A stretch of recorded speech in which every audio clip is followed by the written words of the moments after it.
Hi hello ಎಲ್ಲರಿಗೂ ನಮಸ್ಕಾರ. ನಾವು ಇವಾಗ ಗಿರಿ ಪ್ರದಕ್ಷಿಣೆ ಮಾಡೋಕ್ಕೆ ಹೋಗ್ತಾ ಇದ್ದೀವಿ. ನೋಡಿ, ಅದೇ ಗಿರಿನ ಪ್ರದಕ್ಷಿಣೆ ಮಾಡಬೇಕು. ಸೊ ಎಷ್ಟೊಂದು ಜನ ಆಟೋಲ್ಲಿ ಹೋಗ್ತಾರೆ. ಆಟೋಗೆ ಇಬ್ಬರಿಗೆ 500 ರೂಪಾಯಿ ತೊಗೋತಾರೆ. ಸೊ ಒಂದು ಅರ್ಧ ಮುಕ್ಕಾಲು ಗಂಟೆಯಲ್ಲಿ ತೋರಿಸ್ಕೊಂಬಂದುಬಿಡ್ತಾರೆ. 8 ಲಿಂಗಗಳಿದೆ, 8 ಲಿಂಗನ ಕರ್ಕೊಂಡೋಗಿ ತೋರಿಸ್ಕೊಂಬರ್ತಾರೆ. ನಾವು ಕಾರಲ್ಲೇ ಹೋದ್ವಿ. ಸುಮಾರು ನಾವು ಒಂದು 5:30 ಹಂಗೆ ಹೊರಟ್ವಿ. ಆವಾಗ ಅಷ್ಟೇನು ರಶ್ ಇರಲಿಲ್ಲ. ಇದು ಒಂದು 14 ಕಿಲೋಮೀಟರ್ಸ್ ಅಷ್ಟು ದೂರ ಇದೆ. ಇಷ್ಟೊಂದು ಜನ ಮೆಜಾರಿಟಿ ನಡ್ಕೊಂಡೇ ಹೋಗ್ತಾರೆ, ಇಲ್ಲಾಂದರೆ ಗಾಡಿಗಳು ಆಟೋಗಳು ಇರುತ್ತೆ, ಆಟೋಗಳಲ್ಲಿ ಹೋಗ್ತಾರೆ. ನಾವು ಕಾರಲ್ಲೇ ಹೋದ್ವಿ. ಸೊ ಮೇನ್ ರೋಡ್ಲೇ ಇರುತ್ತೆ ಎಲ್ಲ ದೇವಸ್ಥಾನ. ಫಸ್ಟು ನಾವು ಹೋಗಿದ್ದು ಕುಬೇರ ಲಿಂಗಾಗೆ. ಸೊ ಈ ಜಾಗನೂ ತುಂಬಾ ಚೆನ್ನಾಗಿದೆ. ಹೊರಗಡೆ ಹೂವು ಹಣ್ಣೆಲ್ಲ ಮಾರ್ತಾ ಇದ್ದಾರೆ. ಬೇಕಂತ ತೊಗೊಂಡು ಹೋಗಿ ನೀವು ಪೂಜೆ ಮಾಡಿಸ್ಕೋಬೋದು. ಸೊ ಇಲ್ಲಿಂದ ಒಂದು ಸ್ವಲ್ಪ 200 ಮೀಟರ್ಸ್ ನಡಿಬೇಕು. ಇಲ್ಲೊಂದು ನಾಯಿ ಮರಿಗಳು ಎಷ್ಟು ಚೆನ್ನಾಗಿ ಆರಾಮಾಗಿ ಕೂತಿದೆ ದೇವಸ್ಥಾನದಲ್ಲಿ. ಸೊ ಇಲ್ಲಿ ಒಳಗಡೆ ಎಲ್ಲ ಫೋಟೋ ತೆಗಿಯೋಕ್ಕೆ ಬಿಡೋದಿಲ್ಲ, ಹಾಗಾಗಿ ಹೊರಗಡೆ ಮಾತ್ರ ಒಂದು ಸ್ವಲ್ಪ ಫೋಟೋ ತೊಗೊಂಡೆ. ಸೊ ಇಲ್ಲಿ ಈ ಕುಬೇರ ಲಿಂಗ ಪೂಜೆ ಮಾಡಿದ್ರೆ ನಿಮಗೆ ದುಡ್ಡು ಕಾಸಲ್ಲಿ ಏನು ಸಮಸ್ಯೆ ಬರೋಲ್ಲ, ಫೈನಾನ್ಷಿಯಲ್ ಸ್ಟೆಬಿಲಿಟಿ ಇರುತ್ತೆ ಅಂತ ಹೇಳ್ತಾರೆ. ಸೊ ಎಲ್ಲ ಲಿಂಗಗಳು ಸುಮಾರು ಒಂದೇ ಥರನೇ ಇದೆ. ಚೆನ್ನಾಗಿದೆ ಈ ಜಾಗನೂ. ಅವಾಗ ನಾವು ಹೋದಾಗ ಅಷ್ಟೇನು ರಶ್ ಇರಲಿಲ್ಲ. ಪೌರ್ಣಮಿ ದಿನ ಅಲ್ಲೇ ತುಂಬಾ ರಶ್ ಇರುತ್ತೆ. ಇಲ್ಲಿ ಸುತ್ತ ಜಾಗ ಎಲ್ಲ ಚೆನ್ನಾಗಿ ಮಾಡಿದ್ದಾರೆ. ವಿಶಾಲವಾಗಿದೆ ದೇವಸ್ಥಾನ. ದೇವರ ಹತ್ರ ಒಂದು ದೀಪನೂ ಹಚ್ಚಿಟ್ಟಿರ್ತಾರೆ. ಫಸ್ಟು ನಾವು ಕುಬೇರ ಲಿಂಗಗೆ ಹೋಗಿದ್ವಿ. ಹೇಳ್ತಾರೆ ನೀವು ಯಾವ ಲಿಂಗದಿಂದ ಸ್ಟಾರ್ಟ್ ಮಾಡ್ತೀರೋ ಅಲ್ಲೇ ಎಂಡ್ ಮಾಡಬೇಕು ಅಂತ. ನಾನು ಅದರಲ್ಲೇನು ಆ ಥರ ನಂಬಿಕೆ ಏನಿಲ್ಲ. ಆ ಜಾಗಕ್ಕೆ ಹೋದ್ರೇ ತುಂಬಾ ವಿಶೇಷ. ಸೊ ಎಲ್ಲಿಂದ ಸ್ಟಾರ್ಟ್ ಮಾಡಿದ್ರೂ ಒಳ್ಳೆಯದೇನೆ. ದೇವ್ರ ದರ್ಶನ ಮಾಡ್ಕೊಂಬಂದರೆ ಅದೇ ಒಂದು ಸಂತೋಷ. ನೆಕ್ಸ್ಟ್ ನಾವು ಹೋಗಿದ್ದು ಚಂದ್ರಲಿಂಗ ಅಂತ. ಸೊ ಇಲ್ಲೂ ಅಷ್ಟೇ, ಇಲ್ಲೂ ತುಂಬ ಚೆನ್ನಾಗಿದೆ ದೇವಸ್ಥಾನ, ವಿಶಾಲವಾಗಿದೆ. ಸುತ್ತಮುತ್ತ ಲಾಟ್ ಆಫ್ ಗ್ರೀನ್ರಿ. ಮೇನ್ ರೋಡ್ಲೇ ಇದೆ. ಆರಾಮಾಗೆ ನೀವು ನಡ್ಕೊಂಡು ಹೋಗಿ ದರ್ಶನ ಮಾಡ್ಕೊಂಡು ಬರ್ಬೋದು. ಎಷ್ಟೊಂದು ಚಪ್ಪಲಿ ಇಲ್ಲದೇ ದರ್ಶನ ಮಾಡಬೇಕು ಅಂತ ಹೇಳ್ತಾರೆ. ಆ ಥರ ಎಲ್ಲ ಮಾಡೋಕ್ಕೆ ಹೋಗ್ಬೇಡಿ. ಯಾಕಂದರೆ ದಾರಿಲಿ ಏನೇನು ಇರುತ್ತೋ ಗೊತ್ತಿಲ್ಲ, ಗ್ಲಾಸ್ಗಳು ಏನೇನು ಕಬ್ಬಿಣಗಳೆಲ್ಲ ಚುಚ್ಚಿದ್ರೆ ಅದು ಇನ್ನೊಂಥರ ಆಗುತ್ತೆ. ಆರಾಮಾಗಿ ಚಪ್ಪಲಿ ಹಾಕ್ಕೊಂಡು ಹೋಗಿ. ದೇವ್ರೇನು ಹೇಳಿಲ್ಲ ನಮಗೆ ಚಪ್ಪಲಿ ಹಾಕ್ಕೊಂಡು ಬರಬಾರ್ದು ಅಂತ. ಅಚ್ಚುಕಟ್ಟಾಗಿ ಹೋಗಿ ದರ್ಶನ ಮಾಡ್ಕೊಂಬನ್ನಿ.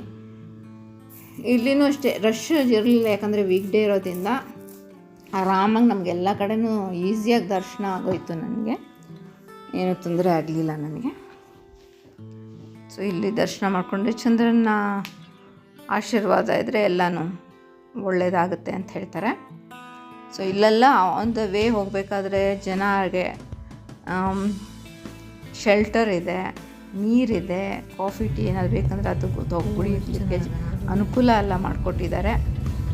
ಸೊ ನಾವು ನೆಕ್ಸ್ಟ್ ಬಂದಿದ್ದು ವಾಯುಲಿಂಗಮ್ ಅಂತ.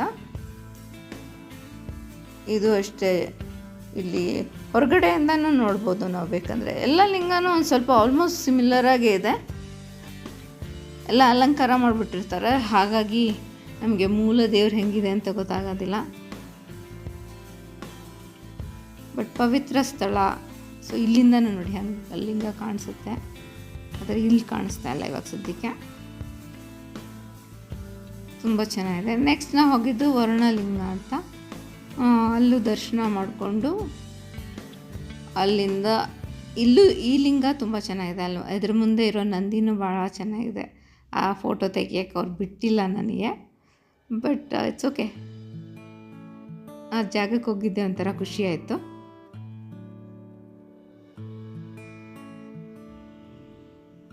ಆ್ಯಕ್ಚುಲಿ ಅದು ಸಂಜೆ ಪೂಜೆಗೆ ಕ್ಲೋಸ್ ಮಾಡಿಬಿಟ್ಟಿದ್ರು, ಆದರೆ ಅಲ್ಲಲ್ಲಿ ಕಾಣಿಸ್ತಾ ಇತ್ತು, ಲಿಂಗ ಕಾಣಿಸ್ತಾ ಇತ್ತು, ದೊಡ್ಡ ಲಿಂಗ ಇಲ್ಲಿರೋದು. ಆಮೇಲೆ ನೆಕ್ಸ್ಟ್ ನಾವು ನೋಡಿದ್ದು ಸೂರ್ಯಲಿಂಗಮ್ ಅಂತ.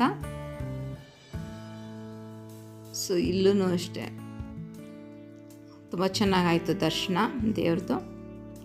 ಸೊ ಎಲ್ಲ ಕಡೆ ದರ್ಶನ ಈಸಿ ಆಗುತ್ತೆ.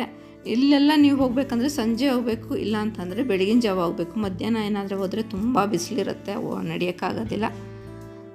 ಸೊ ನೋಡಿಕೊಂಡು ಹೋಗಿ. ಆಮೇಲೆ ನಡ್ಕೊಂಡು ಹೋಗ್ತೀನಿ ಅಂದರೆ ಭಾಳ ಕಷ್ಟ. ನೆಕ್ಸ್ಟ್ ಹೋಗಿದ್ದು ನಾವು ನಿವೃತ್ತಿ ಲಿಂಗಮ್. ಇಲ್ಲಿ ಇದು ವಿಶೇಷ ಏನಂತಂದರೆ ಮಕ್ಕಳಾಗದಿರೋರಿಗೆ ಮಕ್ಕಳಾಗುತ್ತೆ, ಒಂದು ಸ್ವಲ್ಪ ಪೀಸ್ಫುಲ್ಲಾಗಿ ಇರೋ ಜೀವನ ಸಾಗಿಸ್ಬೋದು, ಒಂಥರ ನೆಮ್ಮದಿ ಸಿಗುತ್ತೆ. ಇದು ಭಾಳ ಒಳ್ಳೆ ಸ್ಥಳನೇ. ಪೀಸ್ಫುಲ್ ಆಗಿದೆ. ಅದು ಸ್ವಲ್ಪ ಕೆಳಗಡೆ ನಡ್ಕೊಂಡು ಹೋಗಿ ದೇವ್ರ ದರ್ಶನ ಮಾಡಬೇಕು. ಎಲ್ಲ ವಿಭಿನ್ನವಾಗಿದೆ,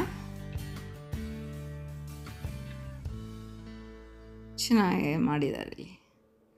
ಆಮೇಲೆ ಯಮಲಿಂಗಮ್ ಅಂತ, ಇದೂ ಇಲ್ಲೂ ಅಷ್ಟೇ ನಿಮ್ಗೆ ಏನಾದರೂ ಬೇಕಂದರೆ ಕುಡಿಯೋಕ್ಕೆ, ದೀಪ ಹಚ್ಬೇಕಂದ್ರೆ ಎಲ್ಲನೂ ಅನುಕೂಲಗಳು ಮಾಡಿಕೊಟ್ಟಿದ್ದಾರೆ.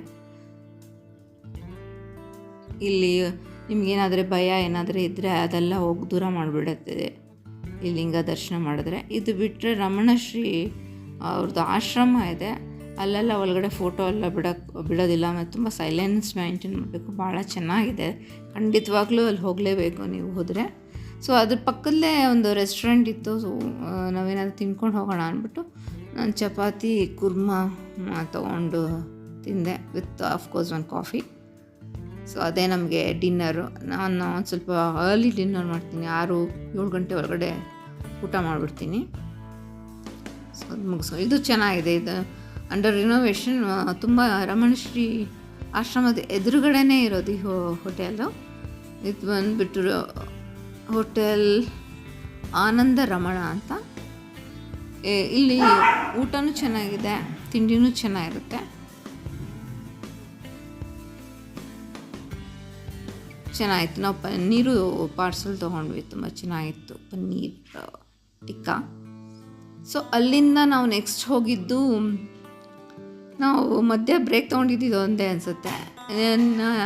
ನೆಕ್ಸ್ಟ್ ಹೋಗಿದ್ದು ಅಗ್ನಿಲಿಂಗಮ್ ಅಂತ, ಅದೊಂದು ಸ್ವಲ್ಪ ಒಳಗಡೆ ಹೋಗಬೇಕು, ಕ್ರಾಸಲ್ಲಿ ಹೋಗಬೇಕು.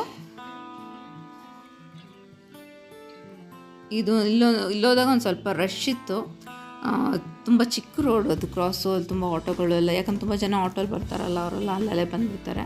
ಆಮೇಲೆ ಇಲ್ಲಿ ಭಾಳ ಇದು ಬ್ರಾನ್ಸ್ ವಿಗ್ರಹಗಳು ಸಿಗುತ್ತೆ, ಭಾಳ ಚೆನ್ನಾಗಿದೆ. ಇದು ಹೇಳಿಲ್ಲ ಎಷ್ಟು ಅಂತ, ಅದು ತುಂಬ ಚೆನ್ನಾಗಿದೆ. ಆಮೇಲೆ ನಮ್ಗೆ ಭಾಳ ಕಷ್ಟ ಆಗಿದ್ದು ಇಂದ್ರಲಿಂಗ ಹೋಗೋಕ್ಕೆ, ಯಾಕಂದರೆ ಸಿಟಿ ಸೆಂಟ್ರಲ್ಲಿದೆ, ದೇವಸ್ಥಾನದ ಪಕ್ಕನೇ. ಹಾಗಾಗಿ ತುಂಬ ಟ್ರಾಫಿಕ್ ಜಾಮ್ ಇತ್ತು. ಸೊ ಅಲ್ಲಿ ಸ್ಟಾಪ್ ಮಾಡೋಕ್ಕೂ ಆಗಿಲ್ಲ. ಅದು ನಾವು ಕಾರಲ್ಲಿ ಬೇರೆ ಹೋಗಿದ್ದು ಒಂದು ಸ್ವಲ್ಪ ಕಷ್ಟ ಆಯಿತು ನಮಗೆ.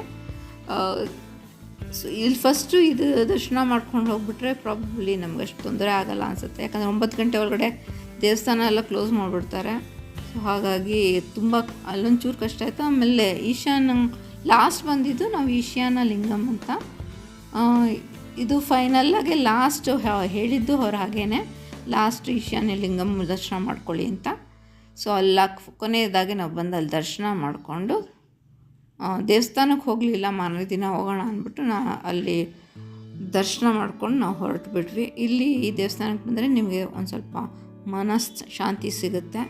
ಭಾಳ ಚೆನ್ನಾಗಿದೆ, ಎಲ್ಲ ದೇವಸ್ಥಾನಗಳು ಚೆನ್ನಾಗಿದೆ, ಯಾಕಂದರೆ ರಶ್ ಇರಲಿಲ್ಲ. ಹಾಗಾಗಿ ಒಂದು ಸ್ವಲ್ಪ ನೆಮ್ಮದಿಯಿಂದ ನಾವು ನಮಸ್ಕಾರ ಪೂಜೆ ಮಾಡ್ಕೊಂಬಂದ್ವಿ. ಖಂಡಿತವಾಗ್ಲೂ ನೀವು ತಿರುವಣ್ಣಾಮಲೆಗೆ ಹೋದರೆ ಈ ಎಲ್ಲ ದೇವಸ್ಥಾನಗಳು ನೋಡಿ. ಆನ್ ದ ವೇ ಭಾಳಷ್ಟು ದೇವಸ್ಥಾನಗಳು ಇದೆ. ಸೊ ಅದನ್ನು ನೀವು ದರ್ಶನ ಮಾಡಿಕೊಂಡು ಬರ್ಬೋದು. ನಾವು ಕಾರಲ್ಲಿ ಹೋಗಿದ್ದು, ಅದೆಲ್ಲ ಮಾಡೋಕ್ಕಾಗಲ್ಲ. Thank you so much for watching.